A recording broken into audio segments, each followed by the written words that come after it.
terima kasih. Selamat sore, salam sejahtera untuk kita semua. Perkenalkan, nama saya Pandi. Saya berada di kelas F1 konversi, yang mana NIM saya 22104178850. Kali ini saya akan melakukan rekaman video di mata kuliah manajemen pemasaran lanjutan, yang mana video ini yaitu bertujuan untuk memenuhi ujian akhir semester ganjil, yaitu tahun ajaran 2023-2024. Kemudian di mata kuliah ini kami dibimbing oleh Bapak Adi Mursalin. Kemudian terima kasih Pak Adi telah memberikan mengajarkan pengalaman-pengalaman marketing kepada kami, sehingga kami bisa mengetahui bagaimana cara atau bagaimana trik untuk sebuah pemasaran, terutama perusahaan jasa, yang mana di sini kami diminta juga bertindak itu sebagai pemilik sebuah perusahaan jasa yang bernama PT Kalang Kabut. Di sini kami bertindak juga sebagai direktur, yang mana PT Kalang Kabut ini adalah perusahaan jasa wisata. Pada kali ini bagaimana memasarkan perusahaan jasa wisata kita agar menjadi diminati atau menjadi menarik bagi pelanggan-pelanggan kita atau bagi pelancong-pelancong kita. Oke, baik. Di sini yang paling utama yang saya mau sampaikan yaitu bisnis pariwisata itu adalah industri yang sangat menarik. Tetapi juga bisnis pariwisata ini adalah termasuk sebuah industri yang sangat dinamis begitu. Industri yang dinamis artinya dia bisa berkembang sesuai dengan pengetahuannya, berkembang sesuai dengan keinginannya, berkembang sesuai dengan kebutuhan pelanggan. Sangat dinamis sekali bisnis pariwisata. Apa yang pelanggan inginkan dari sebuah jasa yang kita berikan begitu. Apakah jasa yang kita berikan itu bisa menjawab dari kedinamisan pariwisata itu tadi begitu. Terima kasih. Lalu kemudian di sini yang paling pertama sekali dilakukan, kembangkan paket pariwisata yang menarik berdasarkan penelitian yang kita ketahui begitu. Lalu kembangkan paket pariwisatanya, kemudian pariwisata itu kita buat semenarik dan seunik mungkin begitu. Itu yang paling utama yang disediakan oleh seorang perusahaan jasa pariwisata, agar istilahnya dia tidak merasa monoton atau tidak merasa itu saja. Maka paket yang unik dan menarik itu perlu kita siapkan. Lalu selanjutnya pastikan paket tersebut mencakup berbagai macam pengalaman yang beragam. Nah, sehingga sesuaikan dengan kebutuhan pelanggan. Pengalaman yang beragam itu bisa kita sesuaikan dengan kebutuhan pelanggan. Pelanggan mau ini kita bisa layani, pelanggan inginnya ini kita bisa layani. Nah, itu.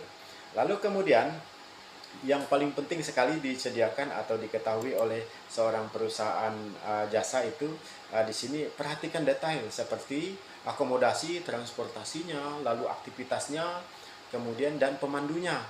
Pemandu wisata itu kita bisa memberikan atau memperoleh pemandu wisata yang berkualitas agar pelanggan merasa nyaman, merasa enak begitu bersama dengan perusahaan jasa wisata kita. Jadi pemandu wisata ini juga termasuk merupakan salah satu unsur atau elemen yang paling penting sehingga pelanggan itu merasa nyaman berada dengan kita. Lalu yang paling penting juga selanjutnya yang disediakan oleh perusahaan jasa itu yaitu membangun hubungan dengan mitra lokal. Nah, kalau misalnya membangun hubungan mitra lokal ini, yang paling sering itu kerjasama dengan seperti perhotelan misalnya, perhotelan, kemudian restoran, nah kemudian pemandu wisata lokal, nah kemudian penyedia jasa transportasi. Ini merupakan hal yang sangat penting di dalam perusahaan atau penyediaan jasa pariwisata begitu. Nah, lalu kalau misalnya kayak misalnya transportasi atau apa itu kita buat senyaman mungkin agar pelanggan merasa betah atau merasa kerasan bersama dengan jasa layanan yang kita berikan. Lalu kemudian yang paling utama juga kita bangun hubungan yang kuat dan saling menguntungkan dengan mitra. Misalnya dengan mitra lokal untuk meningkatkan kualitas dan kenyamanan perjalanan pelanggan. Misalnya mitra lokal ini yang salah satunya tadi kalau misalnya pemandu wisatanya seperti pernah diajarkan oleh Pak Adi, kita misalnya memakai pemandu wisata lokal itu kalau wisatanya di Jawa kita pakai orang Jawa, atau wisatanya misalnya di daerah orang Dayak kita pakai orang Dayak. Artinya itu mitra lokal yang perlu kita bangun kerjasama dengan mereka agar perusahaan-perusahaan penyedia jasa yang kita berikan ini itu menjadi semakin menarik atau semakin memberikan kenyamanan atau keasikan bagi pelanggan. Nah, lalu kemudian di pertanyaan yang diberikan oleh Pak Adi juga di sini, pastinya tentunya yang paling utama sekali juga harga yang bersaing. Harga yang bersaing itu di sini bagaimana kita memberikan harga-harga, misalnya seperti di sini kita memberikan bagaimana promo-promo atau pada hari-hari tertentu kita memberikan harga-harga tertentu agar pelanggan semakin tertarik.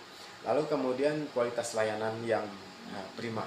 Kualitas layanan yang prima artinya seperti kita pelanggan itu merasa senang atau kita melayani dengan semaksimal mungkin, sebaik mungkin, seprima mungkin, agar pelanggannya juga semakin bersemangat bersama dengan perusahaan jasa yang kita berikan. Lalu kemudian destinasi. Destinasi ini penting sekali kita berikan, misalnya bagaimana kita destinasi wisata itu memberikan keputusan terhadap harga yang kita berikan. Nah, misalnya kalau wisatanya ya biasa-biasa saja, tentunya harganya juga biasa-biasa saja. Kalau misalnya destinasi wisatanya itu luar biasa, tentu harga juga kita berikan harga khusus, atau misalnya dengan penyedia layanan jasa yang khusus begitu.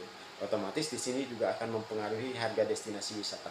Lalu usulan dan rekomendasi. Usulan dan rekomendasi yang kita berikan yang itu bagaimana teman atau keluarga misalnya mereka itu memberi kepercayaan begitu.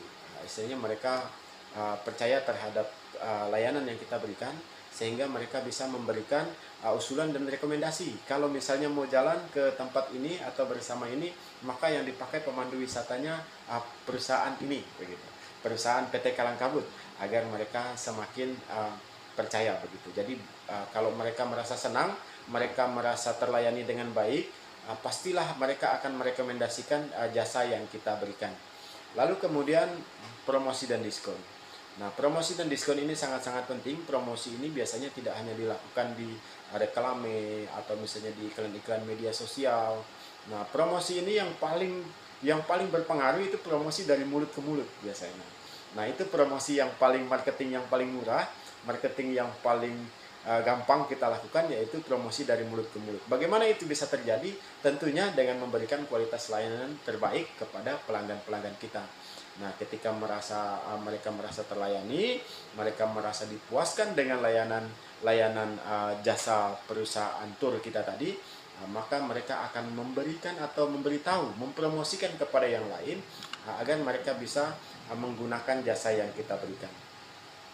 Lalu kemudahan pemesanan. Nah, kemudahan pemesanan yang paling penting di sini juga memang bagaimana misalnya tiket itu mudah didapat. Lalu kemudian bagaimana jasa-jasa mudah ditemukan begitu. Nah, misalnya apakah pelanggan harus mendaftar terlebih dahulu dengan antrian yang begitu panjang begitu. Nah, tentunya tidak demikian. Nah, artinya kemudahan-kemudahan pemesanan ini merupakan salah satu faktor sehingga para pelanggan itu merasa puas atau merasa terpuaskan dengan apa yang kita berikan. Lalu pengalaman pelanggan.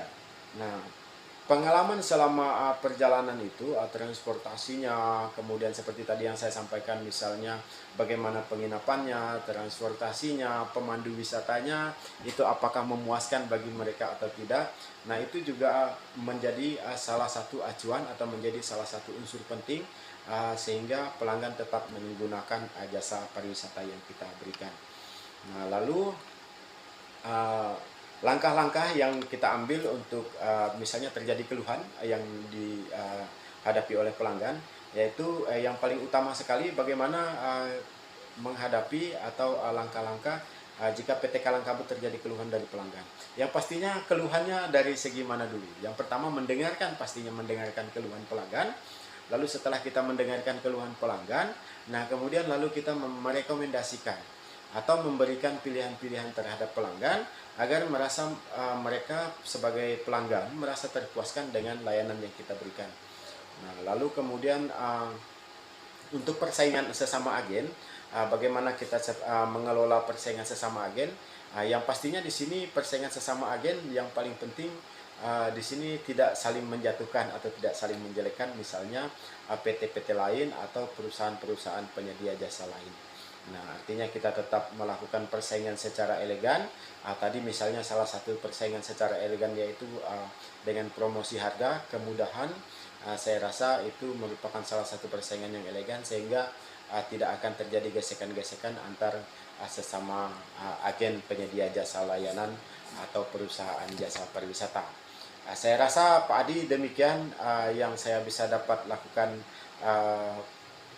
apa yang bisa saya dapat sampaikan dalam video ini. Saya rasa memang di pengalaman marketing saya memang masih belum terlalu mendalami seperti apa marketing itu yang lebih baik atau yang lebih elegan. Saya rasa karena memang seperti tadi yang saya sampaikan di awal, pariwisata itu sangat dinamis sehingga diperlukan juga seorang marketing yang sangat dinamis. Nah, jadi dia akan berkembang sesuai dengan zamannya, dia bisa memberikan layanan sesuai dengan kebutuhannya. Saya rasa demikian video dari saya. Kurang lebihnya saya mohon maaf, saya tetap memerlukan pencerahan, saya tetap memerlukan saran, pengetahuan agar kedepannya ilmu yang saya dapat di manajemen pemasaran lanjutan ini bisa saya praktekkan, bisa bermanfaat bagi kehidupan sehari-hari, itu khususnya bagi saya pribadi, dan pada umumnya mungkin bisa bermanfaat bagi masyarakat banyak. Terima kasih, sekian. Wassalamualaikum warahmatullahi wabarakatuh. Selamat sore.